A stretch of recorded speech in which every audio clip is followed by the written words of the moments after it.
Katangian ng mataas na pagpapahalaga. Aral ng nakaraan, ating balikan. Punuan ako. Punuan ang mga kahon ng nawawalang letra upang makumpleto ang pahayag. Ang salitang dignidad ay nagmula sa salitang Latin na dignitas, na nangangahulugang halaga o kahalagahan. Ang orihinal na kahulugan ng salitang dignidad ay nagtakda na ang isang tao ay karapat-dapat sa respeto dahil sa kanilang estado. Kalaunay nabigyan ang dignidad ng panibagong konsepto ng United Nations na nakapaloob sa Universal Declaration of Human Rights o UDHR. Ang Universal Declaration of Human Rights o UDHR ay isa sa mahalagang dokumentong naglalahad ng mga karapatang pantao ng bawat individual na may kaugnayan sa bawat aspekto ng buhay ng tao. Ang dignidad ay likas na taglay ng bawat individual mula sa pagkapanganak. Ang ating isip at kilos-loob ang gumagabay sa atin upang maging makatao sa bawat kilos natin sa araw-araw. Sa bawat araw na dumaraan, maraming pagpapasya ang ating isinasagawa, tulad ng pagdedesisyon sa pagitan ng tama at mali at mabuti at masama.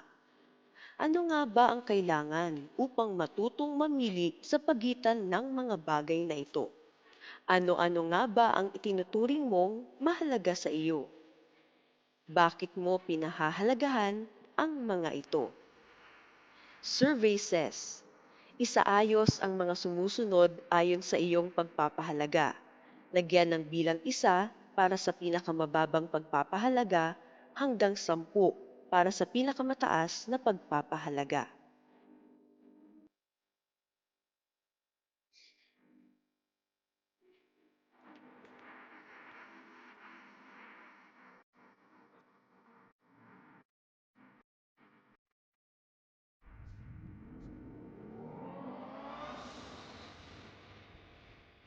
Bakit kaya hindi pantay-pantay ang pagbibigay natin ng pagpapahalaga sa mga bagay? Bakit may itinuturing tayong mahalaga, mas mahalaga, at pinakamahalaga? Paano ba natin nasasabing mas mahalaga ang isang bagay kaysa sa isa? Ano ba ang ating pinagbabatayan upang masabi ito? Ang pagpapahalaga o values ay mula sa salitang Latin na valore na nangangahulugang pagiging malakas o matatag at pagiging makabuluhan o pagkakaroon ng saysay o kabuluhan. Mula sa ugat ng salitang ito, mahihinuhan natin na ang isang tao ay kailangang maging malakas o matatag sa pagbibigay halaga sa anumang bagay na tunay na may saysay o kabuluhan. Ang bawat tao ay maaaring may iba't ibang pakahulugan sa salitang pagpapahalaga. Para sa isang mamamayan na inilalaan ang kanyang malaking panahon sa paghahanap buhay upang kumita, ang pagpapahalaga para sa kanya ay maaari niyang ihalin tulad sa halaga ng piso laban sa dolyar. Kung ang tatanungin naman ay isang magulang, ang pagpapahalaga ay mga mithiin at mga magagandang ugali na nais nilang ituro sa kanilang mga anak.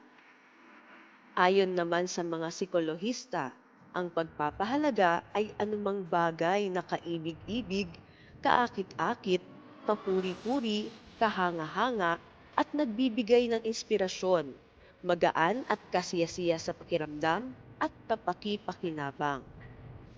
Ito ay nanghihikayat at gumagabay para pumili at gawin ang partikular o tiyak na layunin para sa ikauunlad at ikabubuti ng individual. Ayon kay Max Keller, ang pagpapahalaga ay obheto ng ating intensyonal na damdamin. Mauunawaan natin ang pagpapahalaga sa pamamagitan ng pagdama dito. Hindi ito naghihintay ng katwiran upang lumitaw sa ating buhay. Ang pagpapahalaga ay hindi iniisip. Ito ay dinaramdam. Hindi ito obheto ng isip, kundi obheto ng puso. Ang ating isip ay bulag sa pagpapahalaga, tulad ng ang ating mata na bingi sa ingay at ng ating tenga na bulag sa kulay. Ngunit hindi ito nangangahulugan na hindi na natin mapag-iisipan ng halaga. Kapag ito ay pinag-iisipan na ng mabuti, hindi na ito sa pagpapahalaga bilang pagpapahalaga, kundi ang konsepto na ng pagpapahalaga. Katangian ng pagpapahalaga. Immutable at objective. Ibig sabihin, hindi nagbabago ang mga pagpapahalaga. Ang pagpapahalaga ay sumasaibayo o transcends sa isa o maraming individual. Ito ay maaring para sa lahat o para sa sarili lamang. Nagbibigay ng direksyon sa buhay ng tao. Ang pagpapahalaga ang nilalayong makamit ng isang tao. Sa pagsisikap na makamit ito, ang kilos ng tao ay nahuhubog at nagkakaroon ng direksyon tungo sa pag-abot ng kanyang pagpapahalaga. Lumilikha ng kung anong nararapat o ought to be at kung ano ang dapat gawin o ought to do. Ang pagpapahalaga ang pundasyon ng mga obligasyon, paniniwala, mithiin at saloobin. 5 katangian ng mataas na pagpapahalaga mula sa thesis ni Tong Kun Im na A Study on the Hierarchy of Values. Una, mas tumatagal ang mas mataas na pagpapahalaga kung ihahambing sa mababang mga pagpapahalaga.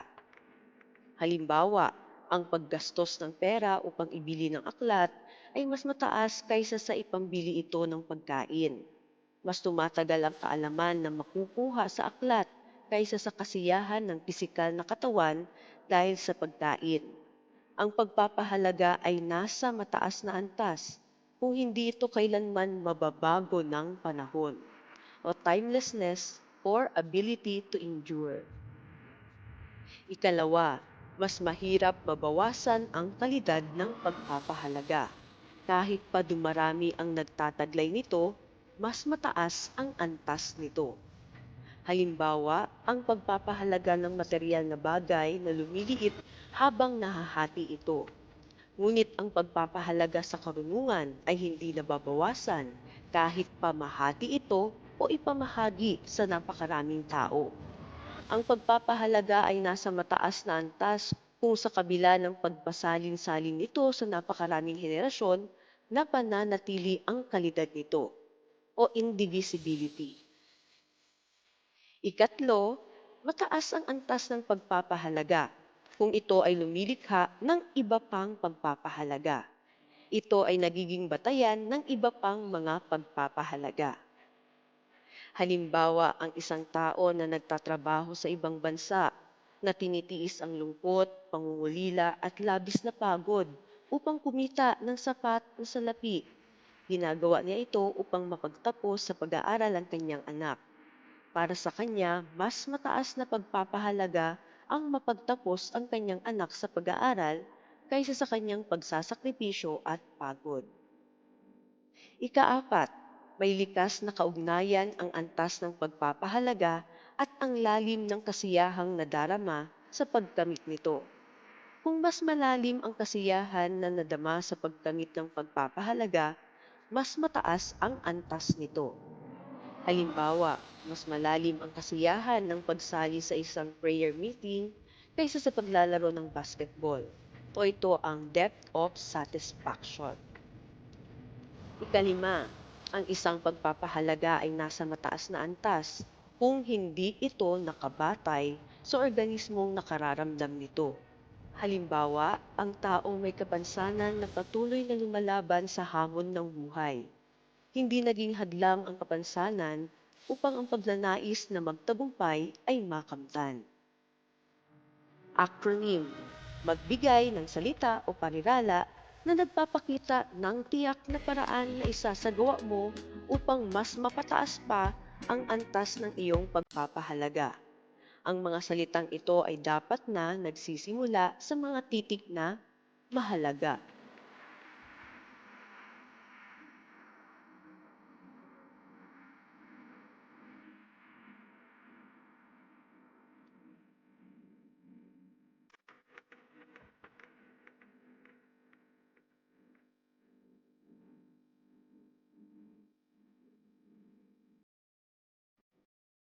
Suri letra. Sa papaanong paraan mapapataas ang antas ng iyong pagpapahalaga? Isiping mabuti ang mas mahalaga at dapat na unahing gawain. Ang sumusunod ay mainam na hakbang upang mapanatiling mataas ang antas ng pagpapahalaga ng isang individual. Maliban sa hayaan na tadhana ang magdikta ng iyong pahahalagahan sa buhay. Kahit na naghihirap si Micah sa buhay, ay hindi pa rin niya nakaliligtaang tumulong sa mga nangangailangan.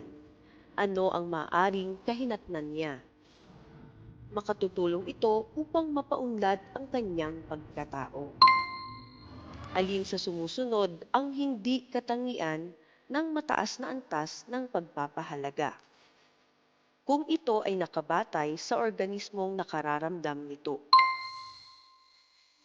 Nararapat mapataas ang antas ng iyong pagpapahalaga upang magkaroon ng makabuluhang buhay. Bagamat magkakaiba ang antas ng pagpapahalaga ng tao, mahalagang hamon ang pagsasabuhay ng mas mataas na antas ng pagpapahalaga sa isang sitwasyon.